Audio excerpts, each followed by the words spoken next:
The envelope was plain, no return address, no note, just light, like it barely contained anything.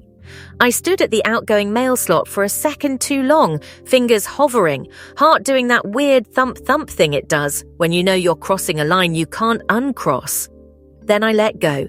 It slid in, and the second it disappeared, my stomach dropped, because what I'd just mailed to my childhood bully wasn't a letter, it was a piece of me. And at the time, I told myself it was a one-time thing. It wasn't. If you've ever had someone humiliate you so badly you still feel it in your body years later, like your nerves remember even when your brain tries to forget, then yeah, you're going to get this story in a way that's almost uncomfortable. So listen, because this isn't the kind of revenge that's loud. It doesn't explode. It doesn't go viral. It just keeps showing up, month after month, for 11 years. My name is Leah. And middle school is where I learned that there are different kinds of bullies. Some of them shove you, some of them trip you in the hallway. But the worst ones don't even need to touch you. They can ruin you with a smile and a whisper and the right audience. His name was Marcus. Marcus wasn't the biggest kid, he wasn't the toughest. He didn't have that classic movie villain look, he was just socially gifted. The kind of kid who could crack a joke and make teachers laugh. The kind of kid who could sound concerned while planting a rumour like a seed in wet soil. And for some reason I still can't fully explain, he picked me. I was quiet. I blushed easily. I wanted to be liked. I wanted to disappear and be seen at the same time, which is basically the entire middle school experience, right? But with Marcus, it wasn't normal teasing. It was curated cruelty, like he put effort into it, like he'd sit at home and workshop new ways to make me feel small. I remember walking into school one morning and feeling it before I heard anything. The air was wrong. People were looking at me like they were about to laugh, but didn't want to waste it too early. A girl named Tessa, glossy ponytail, lip balm always shining, stepped into my path and made her eyes all wide. "Oh my God, Leah, is it true?" I blinked. "What?" And she leaned in like she couldn't wait to be disgusted. "That you, like literally, shit yourself at Kyle's sleepover?" My face went cold, then hot. That panic flush that starts in your chest and climbs into your cheeks like you're being exposed under a spotlight. "I wasn't even there," I said. "I wasn't. I hadn't been invited. I'd been at home. I'd watched some dumb TV show with my mum and eaten microwave popcorn and gone to bed early." But Tessa smiled at me the way people smile when they're enjoying your confusion. "Sure," she said, "that's what Marcus said you'd say." And in that moment, something in me just sank. Because it didn't matter what was true, it mattered what was funny. By lunch, half the grade was making gagging sounds when I walked past. Someone called me diaper. Someone else asked if I needed extra pants. I tried to laugh like it didn't hurt, like I was in on it, like I was chill. But my hands were shaking so badly I couldn't even open my milk carton. When I got home, I took a shower and scrubbed my skin until it stung. Not because I was dirty, because I felt like everyone could see something on me that wasn't there. Like shame had a smell. And Marcus? Marcus floated through the day like he'd created art. That was his thing. He didn't just hurt you. He made sure other people enjoyed it too. Then there was Emily. Emily was bright. Not just pretty, but bright. The kind of girl who seemed like she'd never had a bad day in her life. Hair that always looked clean, strawberry lip gloss, laugh that made people turn their heads. I didn't tell anyone I had a crush on her, not officially, but middle school doesn't need official. Secrets don't stay secrets, they just become content. Marcus caught me at my locker one day, leaning in like we were friends. "Leah," he said low, like he was sharing something important. "You like Emily, right?"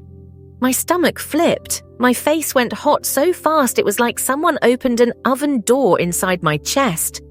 I started. He grinned. "Oh my God, you do."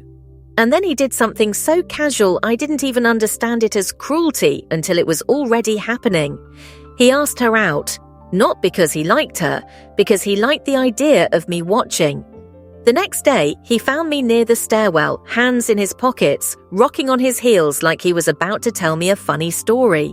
"Guess what?" he said. I already knew. My body knew. Emily said yes. My throat tightened. I tried to keep my face blank. I tried to swallow the hurt like it was nothing. Marcus stepped closer, close enough that I could smell mint gum, and he started describing it. How she smiled, how she tucked her hair behind her ear, how she totally blushed, how she said she never noticed me like that. Maybe she did, maybe she didn't. It almost didn't matter. Because the point wasn't Emily. The point was the image he forced into my head. The private thing I'd wanted turned into a public execution. I did what a lot of girls do when they're drowning and don't want anyone to see. I smiled. I laughed a little. I said, "Wow, cool," like my heart wasn't cracking right down the middle. Then I went to the bathroom and locked myself in a stall, one hand over my mouth, breathing through my fingers so no one could hear me crying. My whole body shook like it was trying to eject the feeling. That's what humiliation does. It doesn't just hurt, it makes you feel stupid for being hurt. Teachers told me to ignore him. Just don't react, Leah. Bullies want attention. He's probably insecure. And I wanted to scream because Marcus wasn't insecure. Marcus was strategic. He learned early that if you deliver cruelty with a smile, people call it a joke. And if they call it a joke, then you're not bullying, you're just having fun. It went on for 3 years. 3 years of walking into school like I was bracing for impact.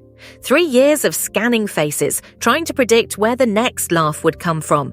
3 years of wishing I could be someone else. By the time middle school ended, I told myself it was finally over. New building, new people, new chance. And it was better. Life moved. I grew up. I went to college. I got a little more confident. I made friends who actually liked me. I built a life that didn't have Marcus in it, or so I thought. Then in 2014, college, I'm scrolling Facebook in my dorm room, half listening to my roommate's show in the background, and I see a post from Marcus's mum. It's cheerful, harmless. Something like, "Garage sale this Saturday, come by," with a smiley face and the address right there, sitting in the open like an unlocked door. I stared at it longer than I should have. I don't know why I took a screenshot. I didn't have a plan. I wasn't plotting. I wasn't even thinking. But sometimes your body remembers what your mind tries to bury. That night, I'm doing something completely normal, clipping my toenails over a paper towel while the TV murmurs in the background. Snip, snip, little crescent moons falling in a tiny pile. And I looked down at the clippings, then I looked at my phone. And something old in me sat up, like it had been sleeping for years and suddenly smelled smoke. My chest felt tight, my skin buzzed. Not rage exactly, more like calm curiosity. Like, what would it feel like to put something strange into his world the way he put something strange into mine? I found an envelope. One of those plain cheap ones you'd mail a bill in. I poured the clippings in. No note, no return address. I sealed it and held it in my hand, feeling how ridiculous and small it was. And here's the part that still freaks me out when I say it out loud. My hands weren't shaking. I mailed it the next day. And the second I did, shame flooded in like cold water. "What is wrong with you?" I whispered to myself in the car. I told myself that was it, a one-time thing, a weird little exhale. I'd done something petty, felt it, released it, and now I could move on like a normal person. A month later, I clipped my toenails again, and without even thinking, I did it again. Not because I had some brilliant scheme, because it had become a ritual. The first of the month turned into this strange checkpoint in my life. Pay rent, do laundry, buy groceries, mail an envelope. At first I waited for guilt to stop me, for my conscience to pull the emergency brake. But the truth is, it didn't feel like guilt after a while. It felt like control. Years went by. I mailed them from different cities when I traveled for work, different states, different handwriting, different brands of envelopes. Sometimes I dropped them in different mailboxes, like I was changing lanes so no one could follow me, even though there was no one following. And the whole time I had no idea what happened on his end. Did he open them? Did he throw them away immediately? Did his mum open them and quietly trash them without ever mentioning it? Did his wife open one and stare at it in silence and decide, nope, not bringing this into my marriage?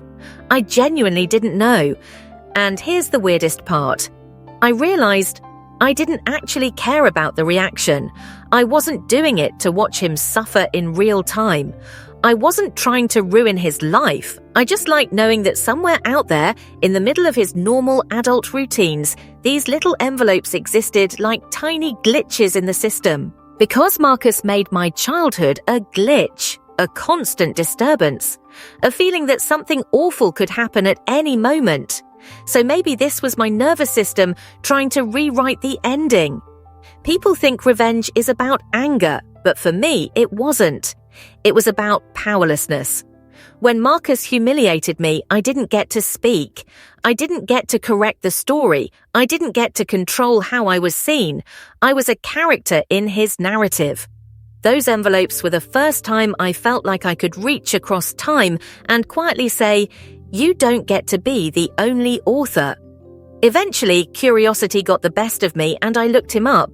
Marcus had a wife. Kids, a nice house, family photos where everyone's teeth are white and their clothes match just enough to look effortless.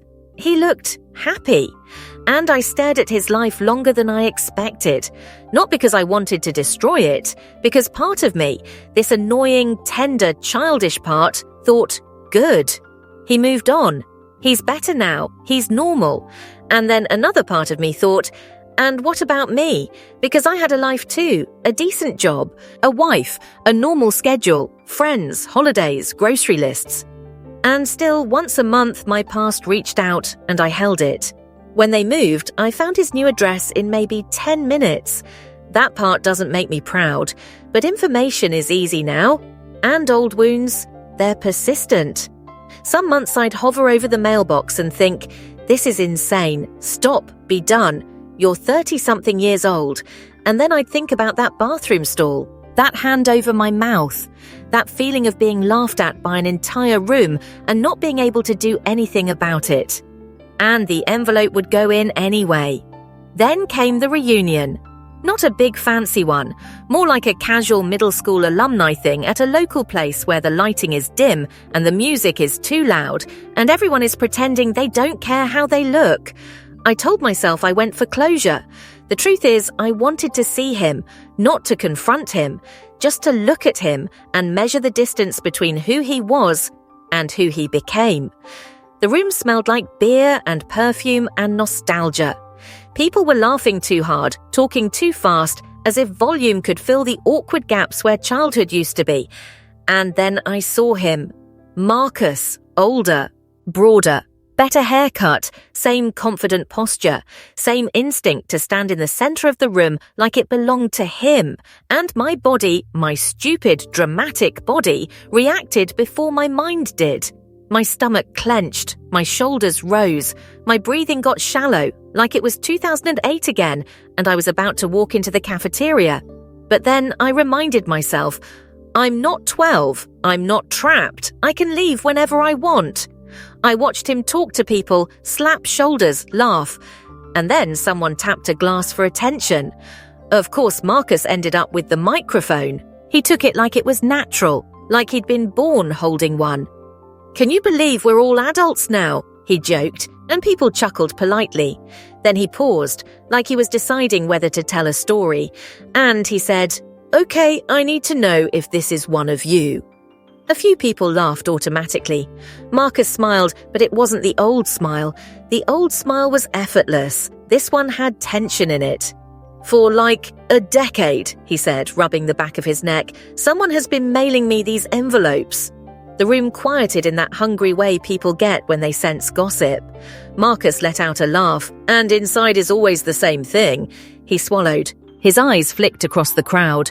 "Toenails!" The room exploded. People shrieked, gagged, laughed, slammed their hands on tables. Someone yelled, "No, stop!" like they were begging him not to continue. Marcus lifted his hands like, yeah, I know. He tried to joke about it, serial killers, enemies, cursed mail, whatever. But I wasn't watching the room, I was watching him, because behind the laugh, behind the performance, I saw it. Not embarrassment, not amusement, fear, quiet fear, the kind I used to carry in my throat every day. His eyes kept scanning faces, measuring, searching, and in that moment, something inside me loosened, like a knot finally giving up after years of being clenched. Because for 11 years, I'd lived with not knowing if any of it mattered. Did he even notice? Was I just mailing weird little envelopes into a void? And now I knew he'd noticed, he'd wondered. He hadn't been able to solve it. He couldn't dominate it. He couldn't fully turn it into a joke without admitting it bothered him. And I didn't stand up, I didn't point, I didn't confess. I just sat there listening to people laugh at something he couldn't control, and I felt light. Not proud, not heroic, just light. Like some tiny part of my nervous system finally got the message that the world wasn't only his stage. On the drive home, I kept thinking about fairness, about how some people get to be cruel as kids and just move on. No consequences, no reckoning. They become spouses and parents and co-workers, and their worst selves become a funny footnote, if it's remembered at all. And I'm not saying what I did was healthy. I'm not saying it was mature, but it was honest. It was small revenge. It didn't destroy his life. It didn't even touch his family. It just lived in his mailbox like a question he couldn't answer. And somehow, that was enough. I still think about stopping sometimes. I still have that moment, each month, where I hear my own voice in my head. You're fine now, let it go. But then I remember what it felt like to be 12 and helpless and laughed at. And I remember that healing isn't always clean. Sometimes it's messy, sometimes it's quiet, sometimes it shows up in the strangest rituals. And if this story gave you chills, if it made you laugh and then immediately feel bad for laughing, go ahead and hit like, subscribe, and settle in for more, because these are the revenge stories that live in the grey area. And tell me in the comments, what's the pettiest, most unforgettable revenge you've ever heard of? Because I swear, some people don't want peace, they want balance,